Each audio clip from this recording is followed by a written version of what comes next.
আকৌ প্ৰেমত পৰিবলৈ মন গৈছে। প্ৰেমৰ সেই তিতা মিঠা সোৱাদবোৰ আকৌ ল'বলৈ মন গৈছে। আকৌ কাৰোবাৰ বাবে ৰাতি ৰাতি ফোনটো কেতিয়া আহিব বুলি ৰৈ থাকিব মন গৈছে। আকৌ কোনোবাই মেছেজ দিলে ৰিপ্লাই দিয়াত দেৰি হ'ব বুলি বাৰে বাৰে হোৱাটছএপটো চাই থাকিব মন গৈছে।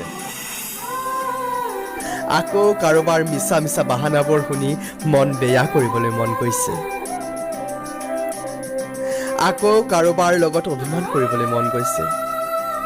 আকৌ মন গৈছে কাৰোবাৰ পৰা দেহা, ধুনু, জান এইবোৰ নামেৰে মৰমৰ মাত এষাৰি পাবলৈ।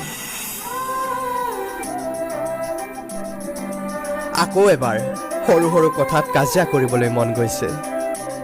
আকৌ এবাৰ হাতত ধৰা ধৰিকৈ ফুৰিবলৈ মন গৈছে। আকৌ এবাৰ মৰমৰ গালিবোৰ শুনিবলৈ মন গৈছে।